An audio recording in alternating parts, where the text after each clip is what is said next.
The opinions expressed in the following program are not necessarily those of Eastlink Community TV, its sponsors, or partners.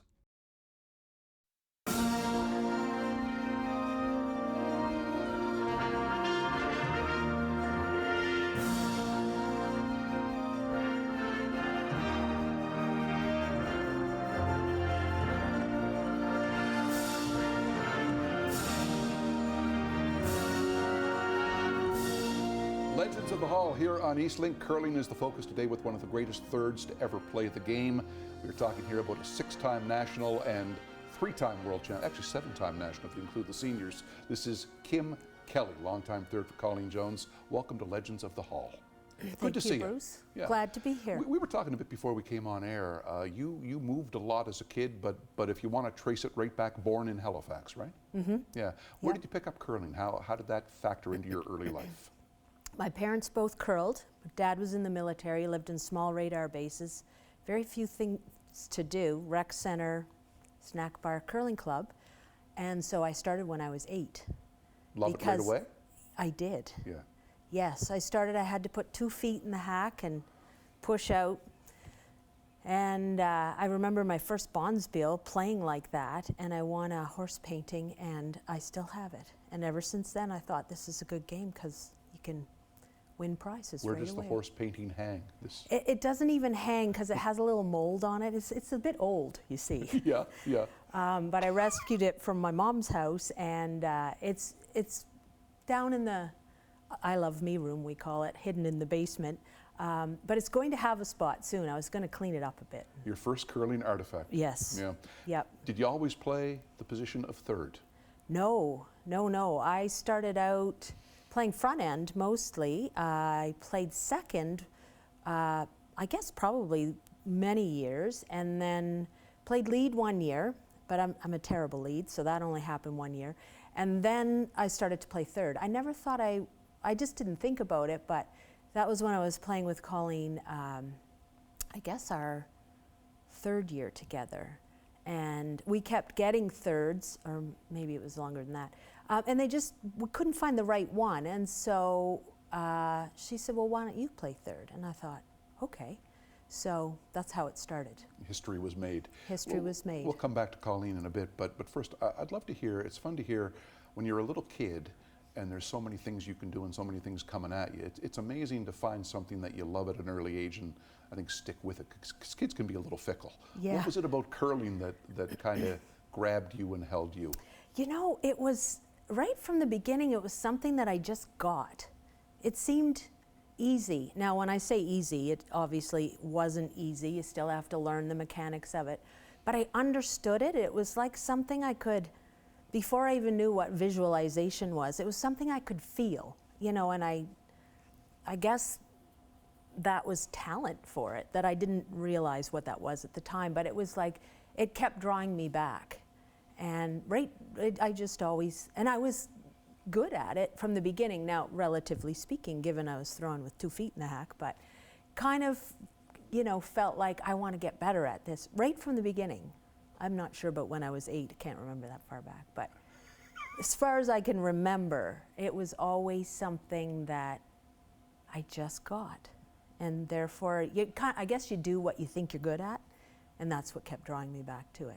What kind of athlete do you have to be to curl properly?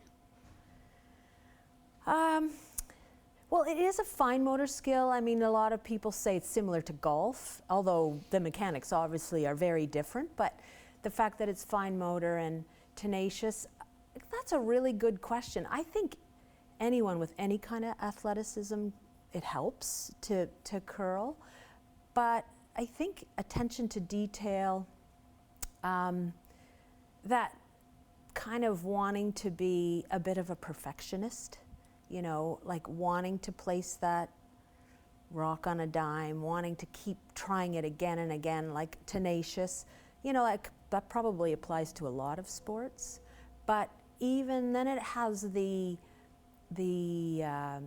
chess on ice component to it too. So perhaps you have to have a little intelligence for that, especially if you're the skip. But I think just, yeah, like a detail person maybe. I don't know if that's true for everybody, but Right.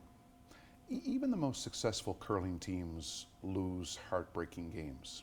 yeah. And I've watched through the years people like Colleen, like Kevin Martin, your ability to rebound and come back and play the next day or the next week has always blown me away.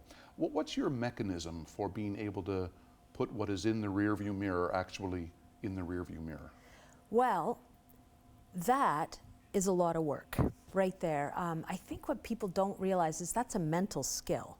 And just like physical skills, I mean, you go out and you practice the technical part of the game, the tactics of the game, all of those aspects. But I think the piece that is really important as well is the mental aspects of the game, and that ability to rebound after whether it's a missed shot in the moment or a really tough game is a bit of practice, a reset, okay, maybe mourn that, whatever you need to do to let it go. And then we used to call it a touch the doorknob moment, because years ago, we had, this is just a quick story, but in 2001, and we had won the Scott in 99, we had a very hard year the next year in 2000 because we were trying to figure out who we were. Are we going to win again, or were we the one-shot wonders? And we were at the 2001 Scott in Sudbury, and we lost our first 3 games. We were playing our 4th, and we thought, we have to win this game. Playing Kelly Law, we had it won. Marianne and I, not to throw us under the bus, but we screwed it up on a sweeping error, extra end. Colleen had a draw for the win that we desperately needed. We swept it through. We felt so bad, misjudged it. Lost 0-4, we thought that's it, we're toast, 0-4. Ken wasn't arriving, our coach, Ken Bagnall at the time, wasn't arriving till that night. Our family just arrived that day. This game finishes, and we're devastated. And you think you're out of it, right? Yeah, Colleen's sitting at the other end. We leave her there, which is no, number one. You don't just quit on her. But I quit. Like, I literally quit the game. It's like, that's it. I was so mad, I quit. So, again, long story short, Ken gathers us together in the hotel room. He's probably going, oh my God, I walked into this. And he said to me, like, he let us all talk it out. But he said to me in particular, you can take that anger, passion, that very powerful emotion you have going on here to quit, and it's your choice. You can either direct it to the positive or quit if you want, whatever, your choice. He said, do whatever you need to do, braid yourself, whatever. He said, but when you go in your hotel room that night, touch the door, when you touch that doorknob, your decision's made, and then go from there.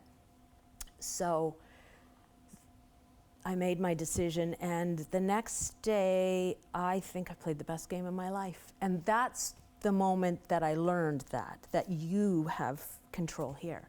And some of it was practice and teaching that because we only had him, started with him not long before that. So you just have to practice that. You do have to practice letting that go and figure out what makes you tick. Do you need to be mad for a little while, and then you have to pick a time and just always forward, never back. And you came back and won that Scotties, your team, right? We did. There was a lot. That was a whole lesson in tenacity, and so many lessons learned. Yeah, we did that. There's a lot more story in there, but it would take me more time than we have. We want to get to other stuff. But when you ask me that question, it is practice. Right. Touch the doorknob moment. Touch the doorknob. Don't touch the dial. More with Kim Kelly coming up in a bit, including how she and Colleen Jones met and what made that union so special. Legends of the Hall here in Eastlink.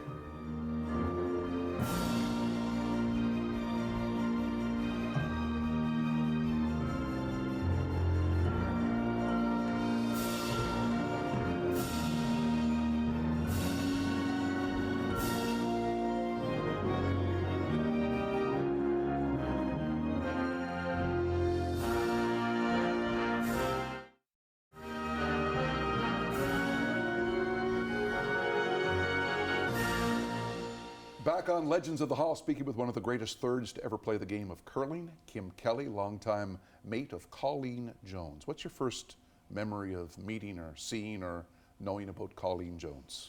Well, I remember it quite vividly. I was living in Fenwick Towers in third year university in 1983, and she was playing Connie Laliberty in the final. And I was watching the game, because I'm a fan of curling, of course. I didn't play through university, so I hadn't played for 3 years at that point, and admiring the team and the success of Nova Scotia, but particularly her and her crazy looking intensity, and thinking, wow, you know, she's impressive. And then I didn't know what would happen with my curling. Step forward a little, after I graduated and had a little money and a little time, in '85, I thought, I'm going to go find a team. So I went and played at CFB for a year, and then actually started to play with Mary Matitol and Colleen's sister, Monica Moriarty. And so, of course, we ended up playing her, and I think that was in '87, playing her in the final that year. I don't know that I had ever officially met Colleen up to that point. Like, I knew of her and, you know, probably talked to her, but you know, after a while you don't get officially introduced to someone you've sort of been around.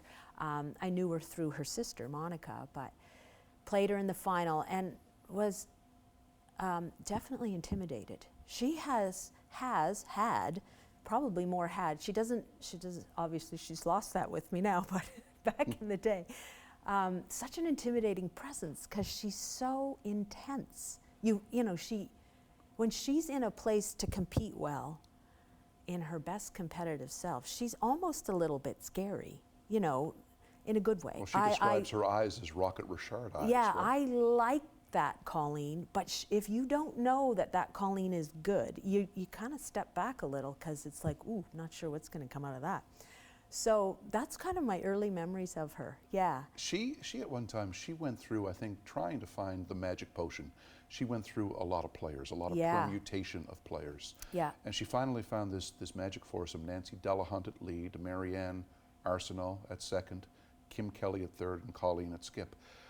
How did she find you? How did you two find each other, I guess is a better question. She asked me to play, I believe it was in 1990, and I had already said I'd play with Nancy and Virginia Jackson at the time. So I said no thanks. I don't know, I guess it's because I'd already committed to those girls, and I just didn't know if I was ready to, I didn't know what to think of that. And then I did play with her in '91.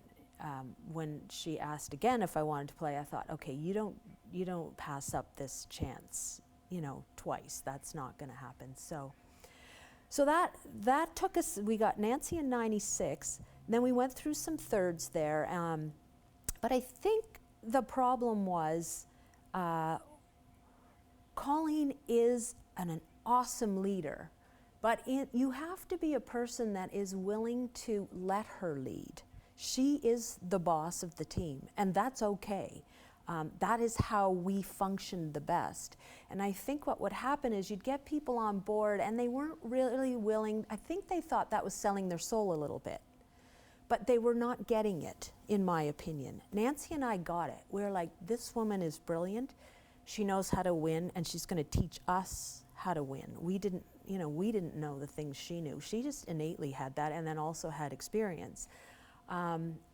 But in doing so, you have to do it a little bit her way. And that's great. I mean, I still am a believer of that. In fact, we're playing again this year, and ramped it up a bit and said, let's play in the Scotties and really try to compete there. It's in Sydney. Yeah. And we got together this season before we started. Now we've got two, you know, a different front end. Nancy didn't want to play. Marianne's playing with another team. And we talked about what are our roles, and one of them was, the things we talked about is I said, Colleen, you have to be you. Let yourself out. Be that Colleen, that leader, that hold the bar here and we're all accountable, that you're not let off the hook, because you know what, if you don't perform, I'll let you know. That's all okay. Don't temper that, because I think what happens is, what I see in Colleen sometimes is a struggle to be a great girl, because she is, and her great competitor is a little edgier, and I think they compete, but when I say let herself out, she does have to let that girl out, that I'm going to eat you for breakfast, and that's good. And I will follow whatever you tell me to do. And I've learned I like that. Right. But not everyone likes that. Kevin Martin So once that's told what me. took us a while. Well, he told me the best thirds are the ones that are Mr. Spock to Captain Kirk. And I said, what does that mean? And he said, well, Spock could lead, and Spock could play, and Spock was skilled, but Spock was at his best making sure Kirk was at his best. Is that a fair metaphor? Oh, it's a very fair metaphor. Because the other interesting little twist this year is I'm actually throwing last. Colleen's calling the game and is by no means, no doubt, is the leader, not me. I don't want to, I can't do what she does. But I'm throwing last. So it's a little bit of a different dynamic, but not really. She still has the same role, even though we're, so the third and skip thing is a little, I don't know that it's one and the same, but I would say I am still Spock, even though I'm throwing last, because she is Kirk. That is just how she's wired. And to say that I could do it, I probably could, but not as naturally and as with such great vision. I get a little stuck on, I'm not sure where to go from here. She's like, I see it, I know what we need to do, and I know how we need to think, and you all follow me along. We're going to take one more break, come back. I want to play video in the next segment of one of your great highlights. Plus talk about why the team of Delahunt, Arsenault, Kelly and Jones, when she tried for so long to find the magic, why this one was the magic. Does that sound good? Sounds good. One more break. Spock is coming back for more. Kim Kelly, our guest, here on Legends of the Hall.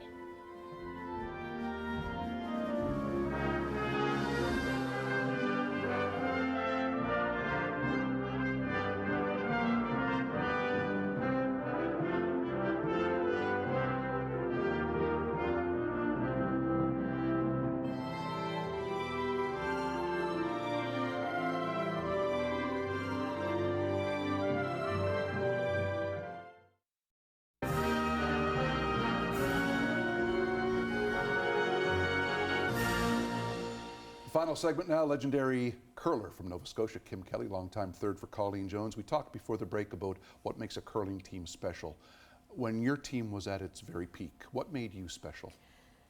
We used to talk about that too, because we used to think, wow, why are we so successful? You know, there were lots of curlers that were as talented or as good at making shots as we were, but why were we? One, as I alluded to before, we had a very good leader that knew how to get to where we needed to go. And we had 3 other players, or I guess, you know, that joined that leader that bought in entirely, and we were very different personalities, but we accepted and blessed each other for our what good things we brought to the team, and also our human, you know, Foibles? failings, whatever you want to call that. We were really good at that. We worked at that. We went through some, you know, open and honest dialogue. We learned to tell our egos to take a hike, which you need to do. We learned how to deal with constructive criticism, and we learned how to talk to each other honestly and productively. We also had Ken, so that, you know, given we were 4 females, that's sometimes a challenge. There were times, you know, where you think, okay, you're, but we figured it out, like we did, because everyone was so good, we had a common goal, and we so bought in, we were all so on the same page for that common goal, that unless behaviors were going to derail getting to that common goal, they became trivialities. You might have wanted to be annoyed at them, but you chose not to, because you knew that's going to compromise getting to where we needed to go. That's what made us so good. Everybody was bought into getting to where we needed to go and focused on the important things. Therefore, you can let go a lot of the trivialities. So the result was 5 national championships in 6 years, 2 world championships, including one 2004. Do I have that Yes. right? Let's take a look at a little bit of video here. Double would win it here. Got 1. She got 2. Get out! Get out! It's in, and it's over. Colleen Jones is on top of the world again.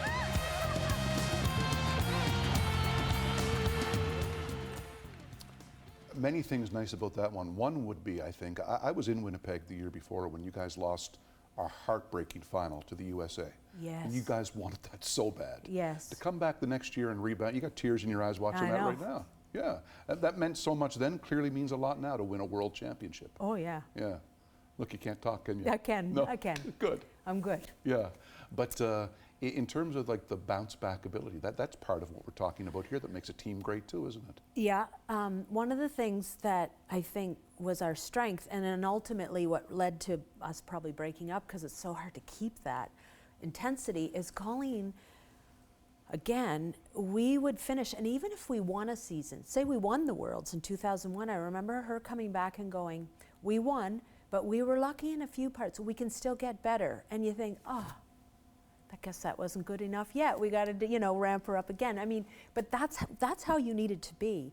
So after that Winnipeg game, we had a whole complacent week, which seems weird. And Ken kept telling us, you guys are being complacent, or whatever the word was. You need to ramp it up. We couldn't find it. We couldn't get there from here.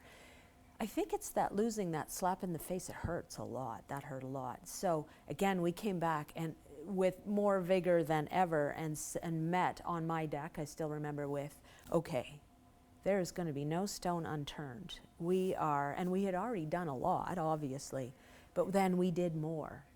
And so that is what I think drives you. Again, it's that touch the doorknob moment. We were devastated. You take that devastation and that passion and that desire, and then you choose to direct it in a place of work and just dogged determination, and you'll get it. It's a simple recipe. It's just hard to do. Yeah, yeah.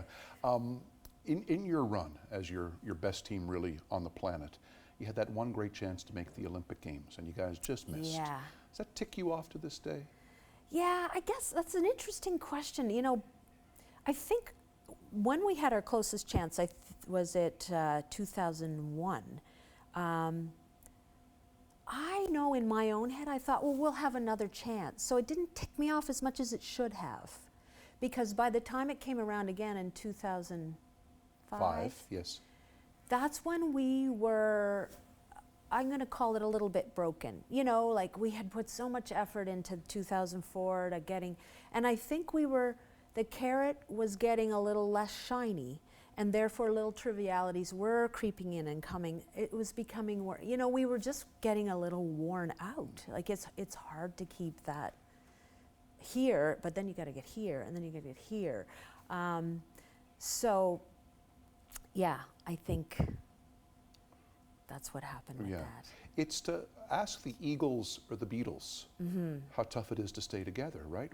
Especially when you have to top your last album. Yeah. That's a lot of pressure, isn't it? Yeah, so it was after that second time it ticked me off, because I thought, I didn't get it the first time. The second time I was ready, too, to do the Olympics. I felt for Rachel Homan last year, because the Olympics are like another level of pressure again. And especially for a Canadian team, right? Exactly. And you have to really be ready to be so mentally tough. And I mean, I'm not in Rachel's head, but I assume that was a little bit, they just couldn't quite get that conquered before they got there. Right. If they get another chance, they'll do it a lot different, like Jennifer did. But she had more experience, more, time. So I think in 2001, maybe I personally, can't speak for my team, wasn't quite ready to put myself in there either, or thought I don't know what it was, but I didn't have enough disappointment over that loss. Right. This has been a great conversation. We have exactly 30 seconds left. We always end with, where are they now? What are you up to now these days? So Colleen, myself, and Mary Sue Radford and Julia Coulter are trying to make a run at going to the Scotties this year. You'd like to be Team Nova Scotia? We would.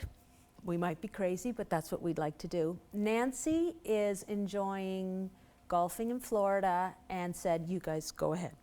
And Marianne is doing very well with her team.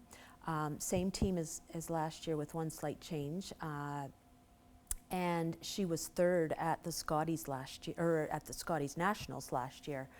So playing extremely well, and happy to see her. So we'll be playing against her, which I think is all good for Nova Scotia. We've got to get, the more competitive, the more we can challenge each other, the better. So we'll enjoy playing everybody in Nova Scotia, including Marianne's Well, team. glad you're still at it. You were part of the greatest team in Nova Scotia history. Thank you, Bruce. Kim Kelly, good to see you on Legends of the Hall. You can drop by the Nova Scotia Sport Hall of Fame. We're open 10 to 5 weekdays. Admission, as always, is free. See you next time on this program.